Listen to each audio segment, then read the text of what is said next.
Did you know that happiness is available to you today? Now, I know what you're thinking. You're thinking, nope, Elizabeth, it isn't. I have too many things to do before I can be happy. I've got to lose all this extra weight. I need to get in shape. I need to have the house deep cleaned.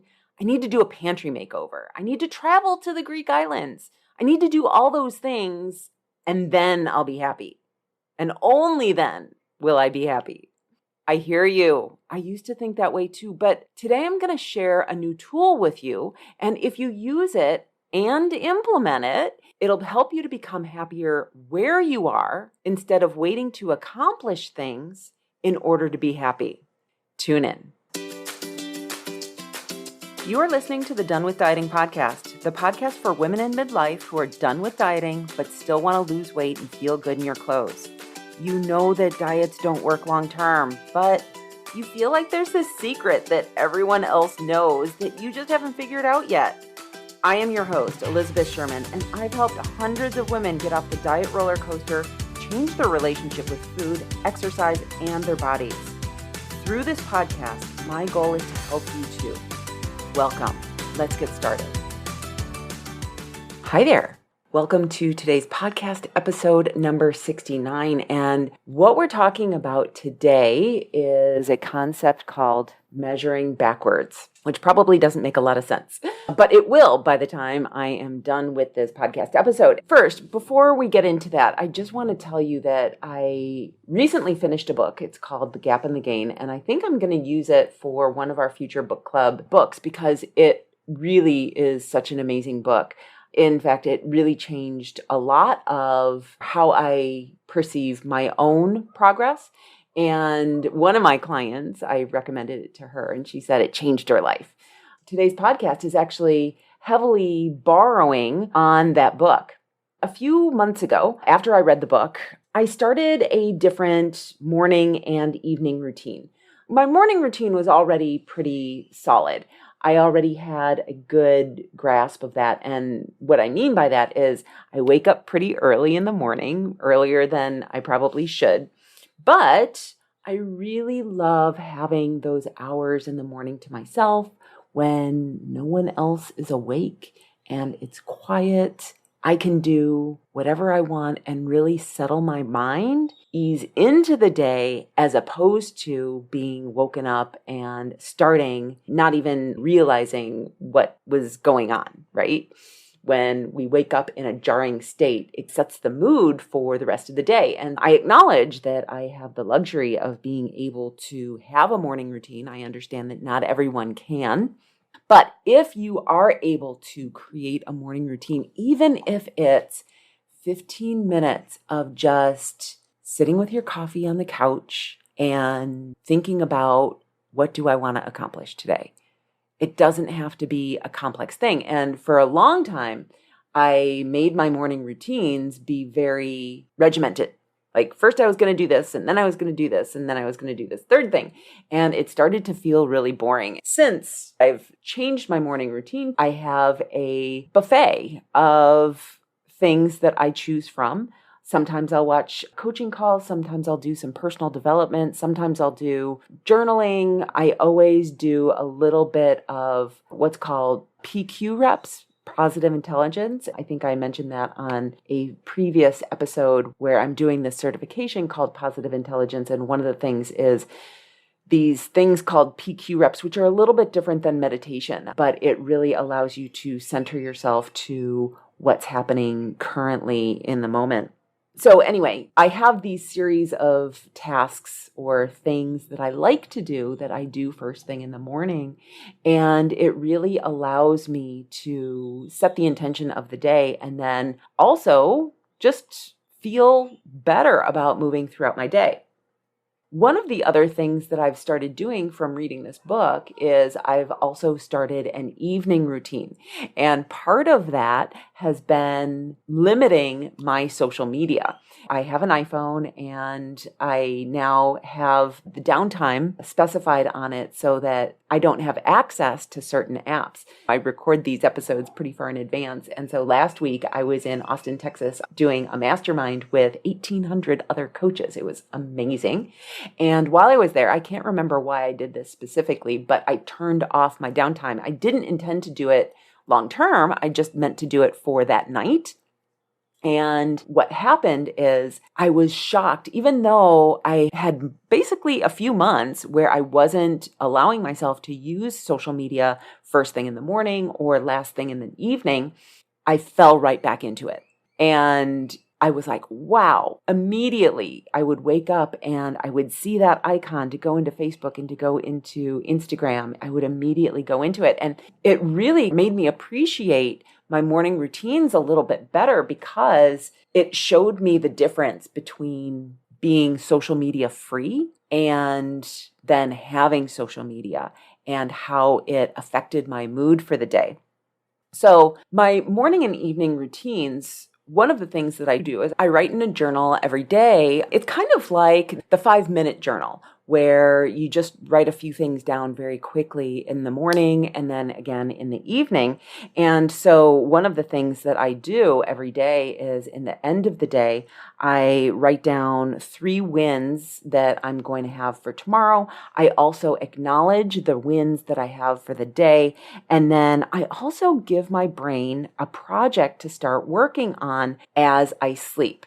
And I'll talk about this again. It's something that I started doing actually quite a number of years ago. I was really feeling stuck in my business, and I don't know where I got turned on to this, but I decided that I was going to give my brain a project to do while I slept. And it was so interesting how it actually worked out. But then the following morning, what I also do is I project what my wins are going to be for the day.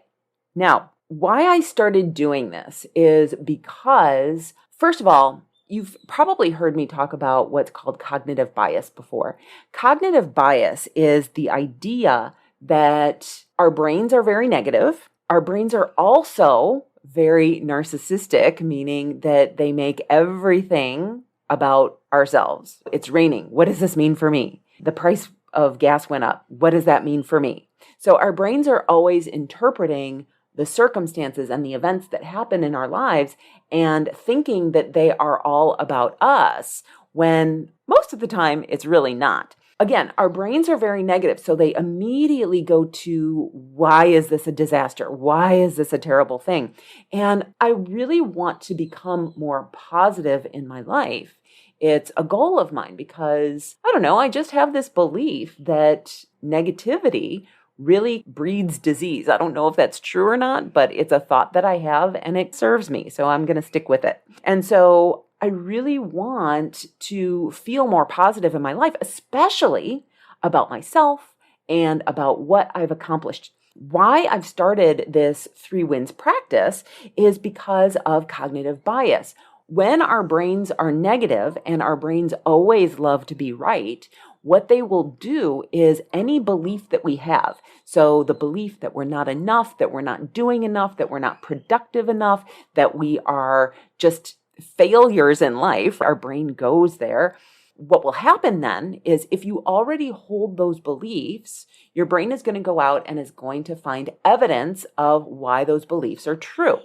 If you think that you can't do something, your brain is going to come up with a bunch of evidence from your past to prove yourself right.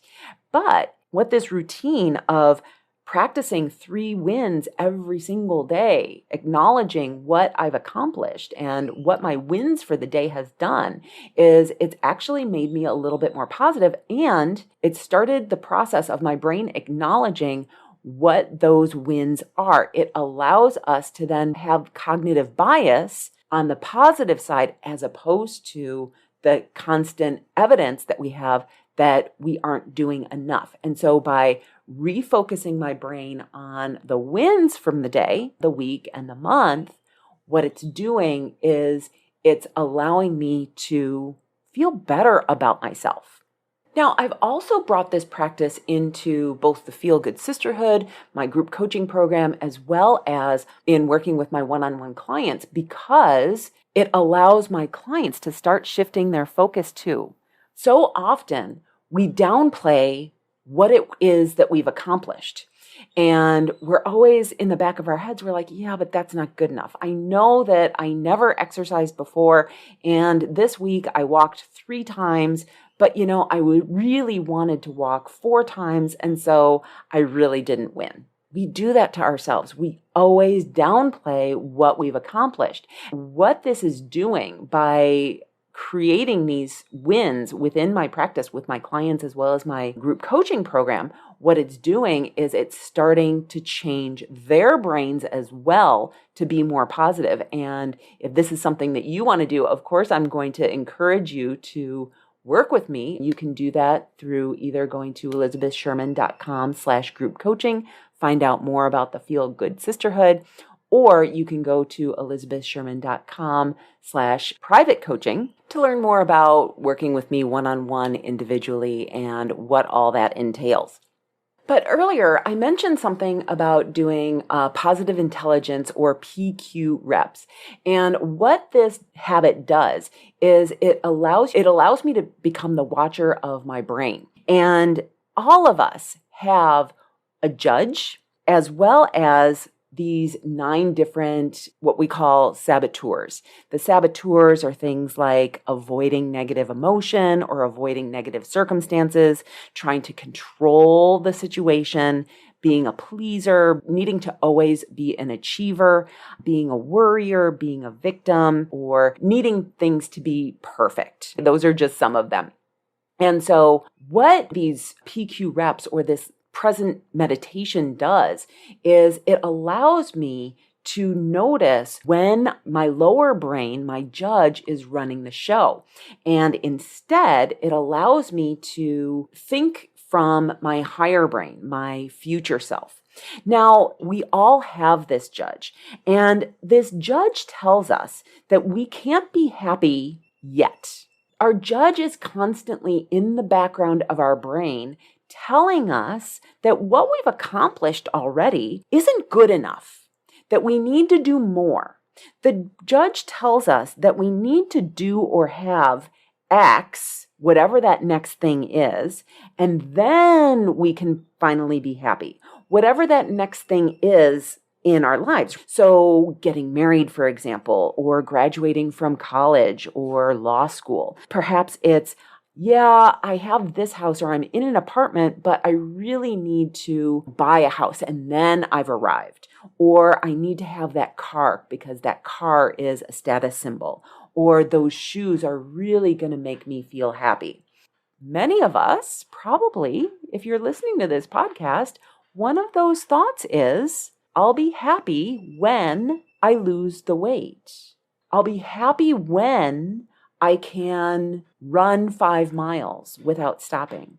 I can be happy when I can fit into my size 12 jeans.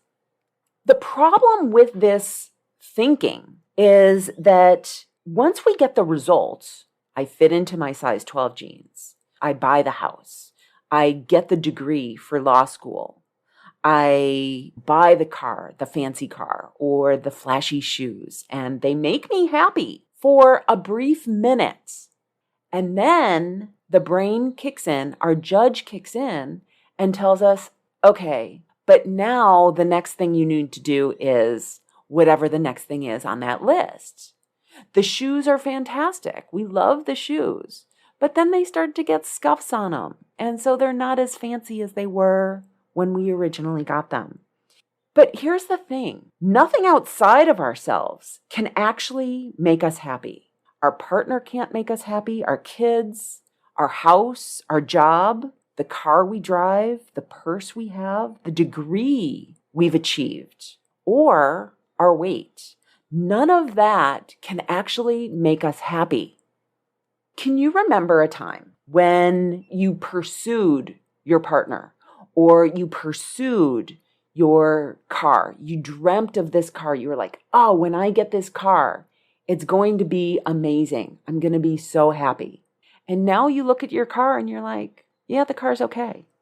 You might even think about that as your partner. You love your partner, sure. You don't want your partner to go away, but you've gotten used to them. And now you're like, yeah, but I'm still me. Before, it was like, oh, if this person loves me, then I'm going to be enough. But now that person does love you, and you still are pursuing that external happiness. Research actually shows that we can be very accomplished, but our brain immediately discounts whatever that accomplishment is once we've become attuned to it. So once we have the college degree, once we have the law degree, we immediately think it's that much of an accomplishment anymore. And so just a side note here, we have the ability to change our thoughts, and we do it unintentionally with the help of our judge. So where I was talking before about having that car or getting the shoes or the purse, you may have something in your life that you really, really coveted and you really, really wanted it. And then now that you have it and it's X number of years old, you're like, yeah, it's not really that great anymore. And in fact, I think I want to trade it in for a new one. We've changed our thoughts about that thing. It's the same thing. It's the same car. It's the same iPhone. It's the same purse. It's the same partner. But what's changed are our thoughts about that person, about that device, about that object. The object hasn't changed. The person hasn't changed. It's just our thoughts about the person or the object have changed. And so we can actually do intentional work to change our thoughts back to love or appreciation for that thing as well. In fact, it's what I teach my clients. It's the practice that I have myself, and it's a lot of what I do within my practice with my clients, because much of what causes us to choose certain foods or not exercise or do the things that we don't want to do has everything to do with all of the things that are outside of health. How we think about our partner, how we think about our job, how we think about our house, how we think about our relationship with our family members and our parents. So all of that actually impacts our ability to take care of ourselves. And the more that we can change our thoughts and reframe how we think about our problems, the better we're going to be at being able to take care of ourselves, eat the healthy things, go for a walk when we don't want to, because we know it's going to make us feel better. So when we start a project or we have a goal, maybe I want to run a marathon, or maybe I want to lose 10 pounds, whatever it is, maybe I want to get married. We always compare our progress to where we want to be.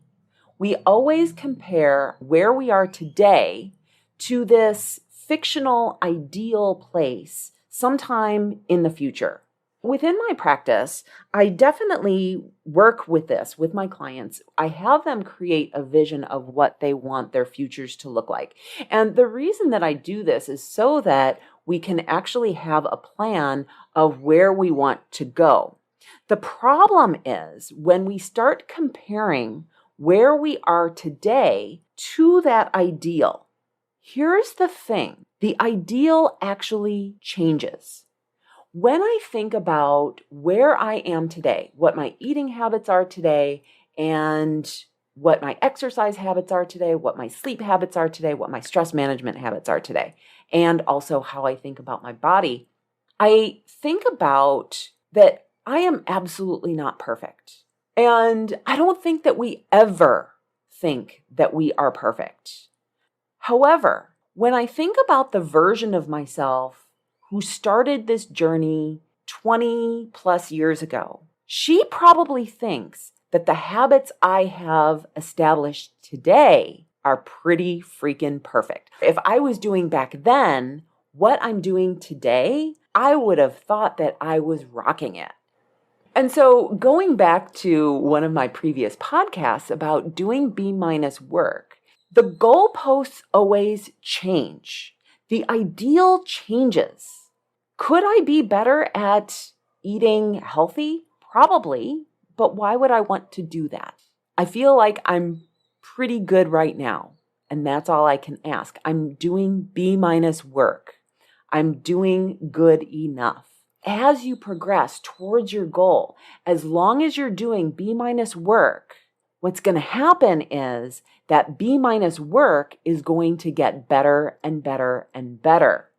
The judge, our judge in the back of our head, changes the goalposts. We think that we want to do A+ work, but A+ work is never going to be enough.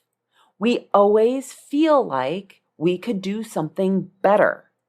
So once we get the job, the next thing is that we need a raise or we need a promotion. Once we buy the house, then we need to remodel, or we need a new couch, or we need an outdoor kitchen. Once we lose the weight, then our brain pipes up and says, yeah, but now you need to get rid of the sagging skin, or you need to tone up, or you need to look better. Like, it's never enough. And so we're always going to be unhappy.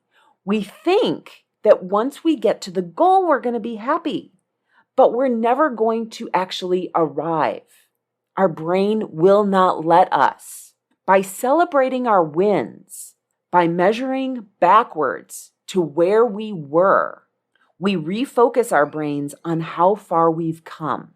By celebrating our wins, we teach our brain to look for the wins and to have that cognitive bias to be able to see what we've accomplished. By celebrating our wins, we become more positive in the process. And by celebrating our wins, we achieve more wins. We become more productive in the process as well. Because we're focused on the gap between where we are and where we want to be, we're focusing on lack. When we focus on how far we've come, when we measure backwards, we're focusing on the abundance, how much we've achieved. We treat ourselves better. We feel better. We talk to ourselves in a better and more compassionate way, and we have better self-esteem. Here's the thing. When you're starting out, your wins do not have to be amazing. Your brain and judge are going to fight for the amazing. Your brain is going to say, but showering isn't enough. So I want you to start small. Start with, I showered. I ate a vegetable. I stopped myself from procrastinating. I stopped myself from eating the third brownie. Those are all wins. They all add up. Now your brain is going to come back and say, yeah, but shut that down. Shut it down. And do these wins daily. Pick out everything that you did today that added up to something better. Do not let your judge or anyone else dampen your celebrations and tell you that it's not enough, because that's a bunch of BS. Now, once you've done that for a while, and I really hope that you do this, step 2 is going to be plan your wins for the following day. And I want you to beware about this. Do not use this step to allow the judge in and tell you how you failed. So when you set up your wins for the following day, if you have not accomplished those wins, do not allow yourself to beat yourself up. I also want you to practice constraint. So only allow yourself to have 3 wins. If you have more, great. But do not say one of your wins is going to be finishing everything on your to-do list, especially if your to-do list is 25 items long. We do that to ourselves. We think that the version of ourselves tomorrow is going to be perfect. And then the other thing that I'm going to suggest that you do in step 2 of this whole plan is command your subconscious brain to work on a problem as you sleep. This is freaking amazing. It's like Jedi mind tricks, I'm telling you. So as you go to sleep, just think about a problem that you're really struggling with and just tell your brain as you're falling asleep, okay, brain, while we're sleeping, I want you to work on this problem, whatever it is? How do we solve this problem? Depending on the problem, you may need to give yourself a few nights to do this, but you will come up with some amazing ideas. And I really hope that you try this. Now, if you want more support on this, I am, of course, going to suggest that you reach out to me and want to work with me one-on-one. Who wouldn't want to do more of this? Because when we're thinking negatively, we buffer with food and we don't want to go exercise. The power of being more productive and being more positive is that you are going to feel better about yourself. And when we feel better about ourselves, we want to treat ourselves better. We want to take better care of ourselves. And so who doesn't want that? So you can work with me one-on-one, or probably in about July, I'm going to be opening up the doors again for the Feel Good Sisterhood. So if you're interested in that right now, there's a wait list for that. You can go to elizabethsherman.com/group coaching, or you can reach out to me individually by going to elizabethsherman.com/private coaching and do that. So I hope this concept of measuring backwards has been useful for you, because I know that it has really allowed me to be more positive in my life and actually get so much more done. Have an amazing day, everyone. I will see you next time. Bye-bye. Hey, thanks for listening. If you're done with dieting and would like to work with me as your coach, I'd like to invite you to reach out to myself and my team to ask about programs and pricing. Go to elizabethsherman.com/contact to get started today. I can't wait to hear from you. See you next week.